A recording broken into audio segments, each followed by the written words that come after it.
Love this podcast? Support it and sponsor today. Simply head to ozcastnetwork.com for details.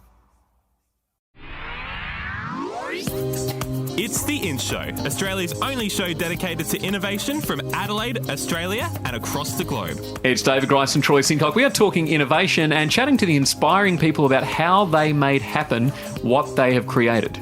Yeah, and again, I just can't say enough how I can't believe these people still can come out the other side after all of this adversity and all of this stuff that's against them, and they can still manage to push through that and get these products to market. The amount of barriers people face along the way is real testament to, the focus required to see an idea through. What people don't know before they embark on, the challenge of getting their startup up or, their entrepreneurial idea going, when they're out there on the court playing the game, they're, consistently up against stuff that they don't know what to do, and they've got to find people to help them do it. One thing that's really fascinating me is you find an ordinary person that's come up with an extraordinary idea. They've made it real, and before they know it, they're the CEO of a company, and that in itself is a journey. But then they find out that their product has got so much global appeal that they're now a CEO of a global company. And the learning and the growing that they have to do in order to get them to those positions of being able to sort of stand in any market in the world and be able to deliver on what they can do is just staggering what they have to do. Yeah, and it's amazing that, it might seem wonderful these ideas are going through the roof, but it's managing such quick growth that tends to be a lot of the challenge. And talking about that, South by Southwest Festival, that has become an absolutely gargantuan, I don't know, what do you call it? Like conference, convention? It's almost like a way of life for people. It's all of the above, actually. And South by Southwest started as a small boutique little music festival, and it was where all the folk music was showcased to the industry, basically. It became something that was something on the calendar, and it grew and grew. And then 10 years ago or so, a little tech company decided that they would do their launch there. And that little tech company ended up being a global phenomenon, which is now Twitter. Wow. And when you think of that, as soon as that happened, the tech community then thought that South by Southwest is the place I need to launch my product. So all of these product launches were coming out of South by Southwest, and before you knew it, the tech component of this, they call it the interactive component of the festival, has now, from an attendance perspective, got twice the amount of people that both music and film do together. And when you think about that, it's just absolutely unbelievable how the city just changes and transforms overnight. Talking about managing growth, now that would have been an extraordinary effort. Someone who's really at the heart of that is the Mayor of Austin, Steve Adler. Yeah, what an amazing man. And it's just incredible how honest he was able to be with me about how Austin is really struggling through these growth phases. They're getting 300 people a day coming into the city that want to live there, and it's just incredible what they're having to manage from an infrastructure point of view, and let alone having a big festival like South by Southwest. So I caught up with Austin Mayor Steve Adler for 40 minutes, Troy. I was just absolutely staggered that he was able to give me that much of his time, and here's what he had to say. Steve, we're here in the midst of South by Southwest at the moment, one of the world's largest music and technology festivals. This must be absolutely exciting times for you, just seeing an event such as this just growing and growing and growing. No question. What's really exciting about it is that so many people come to see South by, but South by is the truest expression of who we are as a city and a community. So to be able to share that and participate in the excitement is huge. And it gets especially nice to be able to sit down with somebody from Adelaide. We have a tremendous piece of art hanging in City Hall that Adelaide gifted to us. So it's an exciting time. A lot of people know about South by, but a lot of people don't know about the city of Austin as an innovation city. There's so much going on where you've been able to attract all of these major brands and major tech companies to Austin. How has that happened? It's true. Austin is an innovation capital. We have more startups per capita here, I think, than anywhere else in the world, more than Silicon Valley. And we've been rated as the #1 city to start a new tech venture. We have the largest Apple campus outside of California, the largest Facebook campus outside of California. And it's all happening in the fastest growing metropolitan area in the country, which has been that for the last 6 years. So the question is why? I mean, how does that happen in the city? And frankly, I think it's part of the culture and the DNA of this city. I got here 40 years ago. Came down here for UT, not intending to stay like a lot of people. I got stuck at the university in large measure because of the music that we had here. But it's always been a city that's been innovative and creative and entrepreneurial, and it is culturally tied.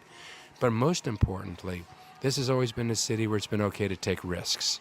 It's always been okay to try something different in this city. In fact, the folks that exceed the first time out are kind of suspect in this town because you never know whether they were good or if they were just lucky. So the real civic folk heroes are the people that tried something and it didn't quite work the way they wanted, and they had to iterate and try again and iterate and try again and iterate and try again, and that is the startup process.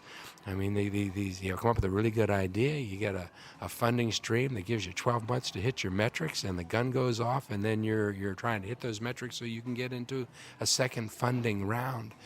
So the watchword, that you can get on T-shirts and coffee mugs there in town is "Keep Austin Weird." To me, that has always meant this is a community where it is okay to be different. It's okay to try things, and when you take risk and you make it something that's acceptable, where it is okay not to succeed, that's where innovation is born. Because people who innovate have to feel free to try things, to not get punished for trying things, to be celebrated for just trying things, whether they ultimately work or not. Because you're going to learn, other people are going to learn from that. That's kind of what this city, it's like in our air and in our water here. One thing that sort of blows me away about Austin is that very fact, and that it seems like anything's possible here.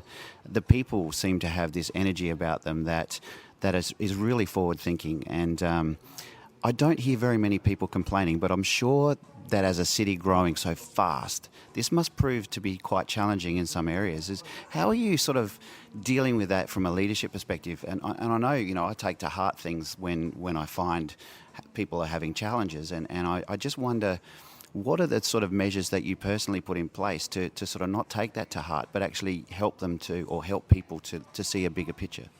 Well, to the degree that you've been here and you're under the impression that everybody's on the same page, you haven't been out enough to talk to people. Too much time at South by. What they say about Austin is that we suffer from terminal democracy here in the city, which is true, and one of the reasons why I love this place. I mean, our city council meetings go 12, 14, 16 hours when they start. I mean, the people in our community that want to come down and be able to speak directly to the city council on issues. We have 60 or 70 citizen and resident boards and commissions on varying topics that are an integral part of how the government and the civic system in this city work. And almost on any issue in this city, you can find at least, a quarter of the people that will be on the other side of it, sight unseen. So this is a city where we are cutting edge on a lot of things. And that brings a lot of people out. We're a city that is growing so fast that there is so much change that's happening. And there is real concern that we'll change in a way that will lose what it is that's special about that spirit and soul in this city. And that's something that is hotly debated and contested in our city. We put a really high value on transparency and on community engagement in our city. And I think those are the two things which best enable any civic structure to be able to deal with whatever it is that's happening. But then again, all those are values of the city. So how did you get into what you're doing now? Obviously, you didn't start as wanting to be a mayor in your career. Tell us about your journey. Actually, up until 4 years ago when I ran, this was the farthest thing from my mind. I've lived in this city for 4 decades, and I got here as a student, and the city's been so good to me and to Diane. There were two things that happened. 4 years ago, we changed the form of government in the city of Austin. We went from a mayor and 6 council members all elected at large in the city to a government that broke the city into 10 districts, with each district being able to elect its own representative with only the mayor elected at large. So we were about to have a city council that basically had an entirely new group of people, and would be people that virtually none of them, maybe one, had ever served on city council before. So a lot of things were going to change. We looked around the country at other cities or counties that had gone to a by-district representation, and many of them kind of lost their way for the first 4 to 8 years because it devolved into a ward politic system where districts were representatives were only concerned about that district and not what was good for a city generally. So there was a group of us, a large group of us, that thought that, we really needed to reach outside of the incumbents and bring in a mayor that would also be new, to work with everybody to help take the city to this new place. And we went out and tried to find people that would be good to run for mayor, and there were some really good ones, and they all told us no. So eventually we kind of locked ourselves in a room and said, somebody has to stop what they're doing and go do this because somebody needs to. And my wife turned to me at one point and said, you come home in the night and evenings and you complain. She said, you either need to do this or don't ever come home and complain again, because you will have lost the moral authority to do that. So I did. So I ran, and what an honor to be mayor of this city at this time. And obviously you're very passionate about this place as well. Like, you can see it in just in your eyes and the passion and the way you speak about Austin. How much has that been a driver for you to actually go through this process? Because, it's a thankless job, really. You're the brunt of everybody's complaints, and whenever you do something great, everyone, tears it down generally. How are you dealing with that? Well, part of it is that, I'm a little bit older. Probably my perspective on this would have been different if I was still, in my 20s or my 30s. But at some point you get to a place in life where, what other people say about you, or, whether people like you or don't like you, or it just doesn't have the same import that it had before. I go home at night, and so long as Diane is happy to see me and loves me, and my 3 girls think that I'm okay, really that is pretty much sufficient. And then you have to be driven by doing what you think is right and best. And you try to find that North Star as best you can on anything that you're dealing with, and then you do it. And you're going to please some people, and other people aren't going to like it. And then this is, in any kind of government role like this, you have it for, in this system, a short period of time, and then you turn it over to somebody else. You hand the gavel over to somebody else, and so you recognize that you have this position only for a relatively brief period of time. You do the best job you can. Somebody else is going to pick it up after you, and that's all that you can do. So what's exciting you at the moment about what's happening in Austin? Boy, I tell you, there are a lot of things that are exciting about this city. Like I say, we're growing leaps and bounds, and that's both good and bad. For all the wonderful things that are happening in this city, we have huge affordability issues in this city, and we're losing people and we're losing communities. We like to call ourselves the live music capital of the world, but we're not going to be the live music capital of the world for much longer if we start losing music venues in our city. We need to do something about affordability. We need to do something about mobility in this city. There was a period of time where Austin didn't provide the infrastructure that it needed, based on the mistaken belief that if you didn't build the infrastructure, people would stop coming. Well, it doesn't work that way. That's a pretty failed strategy. But we're behind the 8 ball now in terms of a lot of mobility things. And those two challenges go together with one another, and we're not going to solve one of them without the other. So I love this city again, and it's been extremely wonderful for me and for my family. For many people, there's an excitement here. There's a dynamic element here.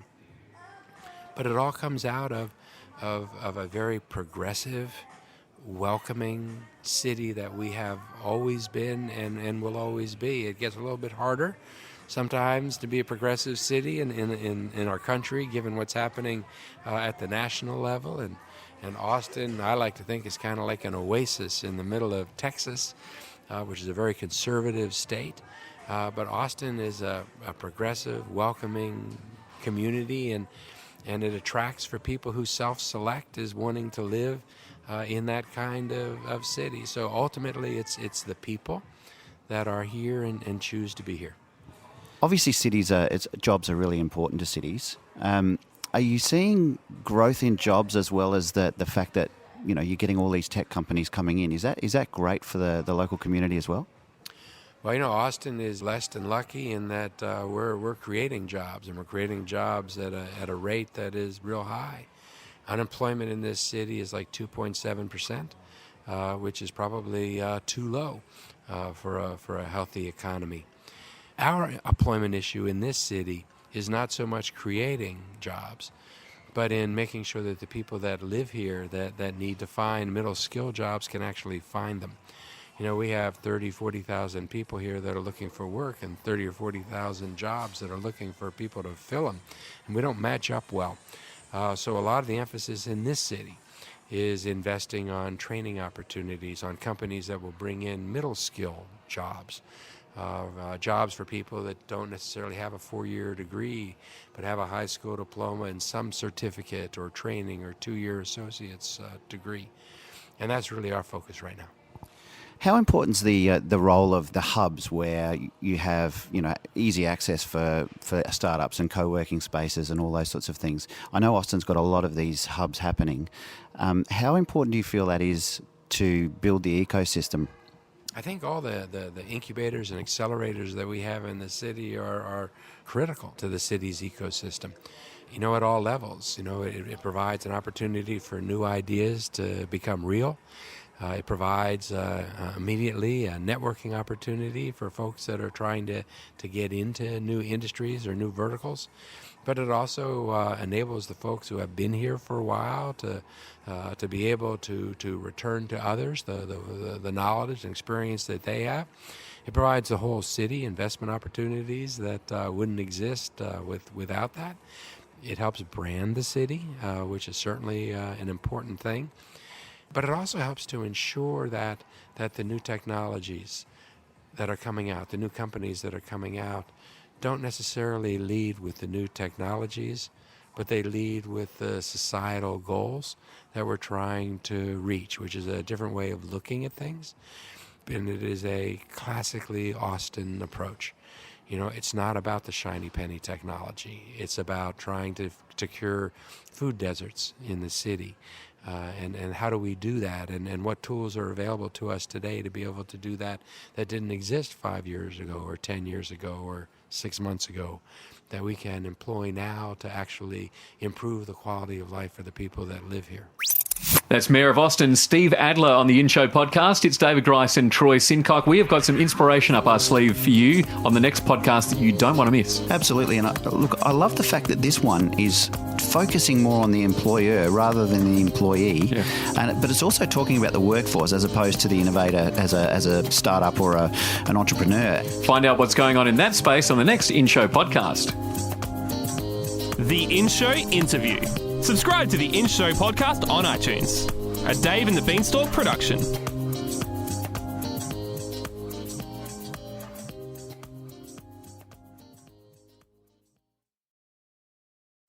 Love this podcast?